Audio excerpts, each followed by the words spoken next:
Hello friends, जय श्री कृष्णा। मैं कोमल सोनी, आपकी केमिस्ट्री टीचर। स्वागत है आपका मेरे यूट्यूब चैनल केमिस्ट्री बाय कोमल मैम। आज हम नेक्स्ट कड़ी में पढ़ेंगे संगुणित कोलाइडी विलयन या फिर associate colloidal solution. Associate colloidal solution जिसमें छोटे छोटे कण होते, तो ये कण 1 nm से छोटे होते हैं, लेकिन ये आपस में जुड़कर संगुणित कोलाइड बना लेते हैं, यानी कि एक मिसाइल का निर्माण कर लेते हैं। जब ये संगुणित हो जाते हैं यानी कि आपस में एसोसिएट हो जाते हैं, तो ये कोलाइडी कणों का आकार ग्रहण कर लेते हैं। तो ये जब संगुणित होते हैं तो एक गोलाकार संरचना बनाते हैं जिसे कहते हैं मिसाइल। अब ये मिसाइल होता क्या है? मिसाइल अगर ये जो संगुणित कोलाइडी विलयन है ये बनते हैं किसी पदार्थ से। अगर उस पदार्थ की सांद्रता कम होती है तो ये है वास्तविक विलयन की भांति ही व्यवहार करता है। जैसे कि साबुन होता है सोडियम स्टीयरेट। सोडियम स्टीरेट जो है इसका फॉर्मूला होता है C17H35COONA। सोडियम स्टीरेट यदि कम मात्रा में यानी कम सांद्रता में पानी में घोला गया है तो वह एक वास्तविक विलयन की भांति व्यवहार करता है, लेकिन जब इसकी सांद्रता अधिक हो जाती है तो इसमें मिसाइल बनना शुरू हो जाते हैं, यानी कि संगुणित कोलाइडी कण बनना शुरू हो जाते हैं और ये कोलाइडी विलयन का निर्माण करता है। यहाँ पर सोडियम स्टीरेट जो है यानी ये जो है, अगर इसको हम पानी में घोलते हैं तो यह C17H35COONA। जब इसको पानी में घोला जाता है तो ये अपने आयनों में विभक्त हो जाता है। यह 2 आयनों में विभक्त होता है। एक तो होता है C17H35COO-, ये है स्टीरेट आयन, इसे कहा जाता है स्टीयरेट आयन। और इसमें से सोडियम अलग हो जाता है, प्लस वाला भाग अलग हो जाता है। और जब इसको पानी में घोला जाता है तो यह मिसाइल का निर्माण करता है। यह एक छोटा कण है, यानी कि 1 nm से छोटे आकार का कण है, लेकिन ये सभी कण आपस में मिलकर के एक मिसाइल का निर्माण करता है। अब इसकी संरचना देखते हैं। स्टीरेट आयन की संरचना कैसी होती है? स्टीरेट आयन की संरचना कुछ इस तरह से होती है। C17, हमें 17 बनाने हैं। 1 2 3 4 5 6 7 8 9 10 11 12 13 14 15 16 और 17। ये हो गए 17। और यहाँ पर जुड़ा हुआ होता है COONA। यहाँ पर जुड़ा हुआ है COO-। यहाँ पर ये है 1, यहाँ पर होगा CH3, क्योंकि कार्बन की संयोजकता होती है 4, इसमें से 3 तो जुड़े हुए हैं हाइड्रोजन और 1 कार्बन जो है वो दूसरे कार्बन से जुड़ा हुआ है। यहाँ पर हो जाएगा CH2, यहाँ पर भी CH2, क्योंकि यहाँ पर एक कार्बन 2 अन्य कार्बन से जुड़ा हुआ है और ये कार्बन 2 हाइड्रोजन से भी जुड़ा हुआ है, यानी कि इसकी 4 संयोजकताएं पूर्ण हो रही है। यहाँ पर है CH2 CH2 CH2 CH2 CH2। ये होता है एक स्टीरेट आयन। ये एक स्टीरेट आयन है जिसका फॉर्मूला है C17H35COO-। ये जो ऋणात्मक भाग होता है ये ऋणात्मक भाग है और इस भाग पर कोई चार्ज नहीं है, निरावेशित है। ये आवेशित है, ये ऋणात्मक भाग है। इसे कहा जाता है जल रागी, यानी कि जल स्नेही भाग, जल रागी या जल स्नेही। ये है ऋणात्मक भाग और इसे कहते हैं कार्बोक्सिलेट आयन। Carboxylate ion. और ये वाला जो भाग है इसे कहा जाता है हाइड्रोकार्बन भाग।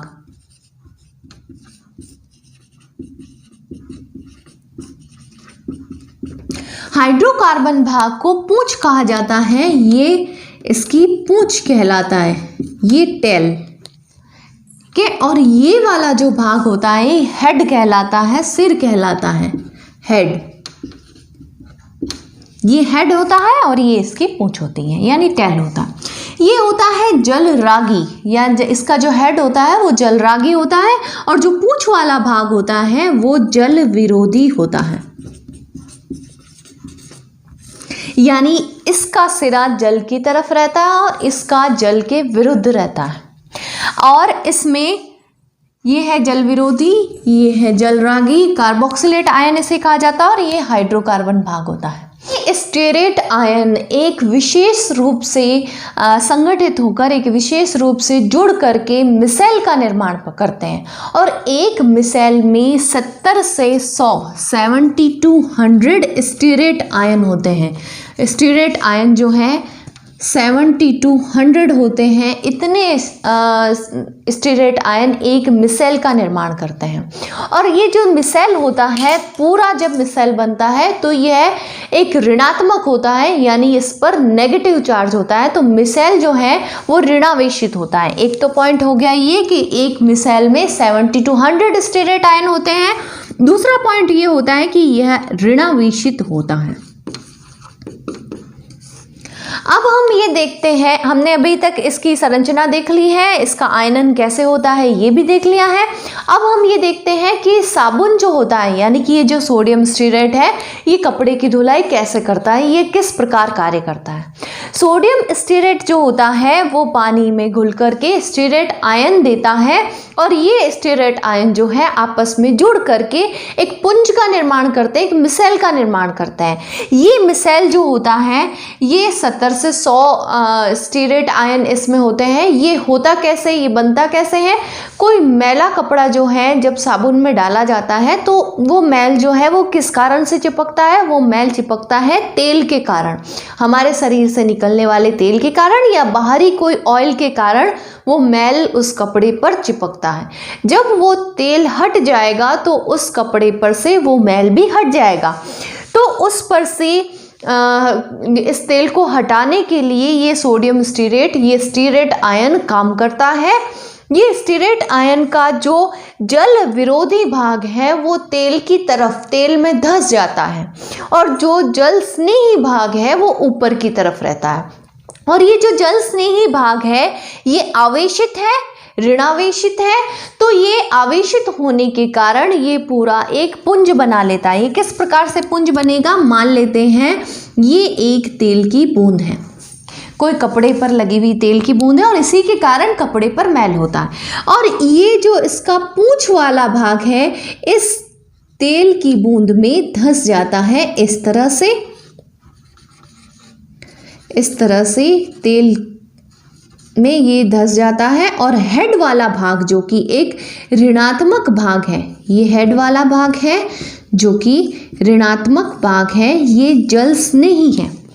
ये तेल की बूंद को चारों तरफ से घेर लेते हैं और इस तेल की बूंद को जल में घोल देते हैं, क्योंकि जल जो होता है वो ध्रुवित होता है और ये भी एक ध्रुवित होता है। तो हमें ये पता है ध्रुवित को घोलता है, समान को घोलता है, तो ये जल में घुल जाता है क्योंकि ये भी ध्रुवित है, ये एक ऋणावेशित है। तो इस तरह से किसी कपड़े पर लगे हुए मैल को, किसी कपड़े पर लगे हुए तेल की बूंद को इस तरह से मिसेल हटा देता है। तो ये है साबुन से किस प्रकार शोधन की क्रिया होती है, किस प्रकार सफाई का काम होता है। तो हमने इसमें क्या क्या लिखना है आप इसको समझेंगे। इसमें हमें केवल कुछ चीज़ें लिखनी है। हमें इसमें सबसे पहले तो इसका एग्जाम्पल लिखना है कि इसका एग्जाम्पल क्या है। इसका एग्जाम्पल है sodium stearate ion, sodium stearate इसका फॉर्मूला C17H35COONA। जब इसको पानी में घोला जाता है, जब इसको जल में घोला जाता है तो इसका आयनन हो जाता है और ये दो आयन्स बनाता है, एक बनाता है स्टीरेट आयन और एक बनाता है सोडियम आयन। ये जो स्टीरेट आयन होता है इसमें दो भाग होते हैं, एक होता है हाइड्रोकार्बन भाग और एक होता है कार्बोक्सिलेट आयन। हाइड्रोकार्बन भाग जो होता है वो जल विरोधी होता है और कार्बोक्सिलेट आयन वाला जो भाग होता है वो जल स्नेही होता है। हाइड्रोकार्बन वाला भाग टेल कहलाता है और जल स्नेही भाग जो है वो हेड कहलाता है। इसमें हाइड्रोकार्बन वाला भाग जो होता है वो तेल की बूंद में धंस जाता है और जो जल स्नेही भाग है वो ऊपर की तरफ रहता है और ये ध्रुवीय होने के कारण मैल को कपड़े से निकाल देता है। इस प्रकार इससे शोधन की क्रिया होती है।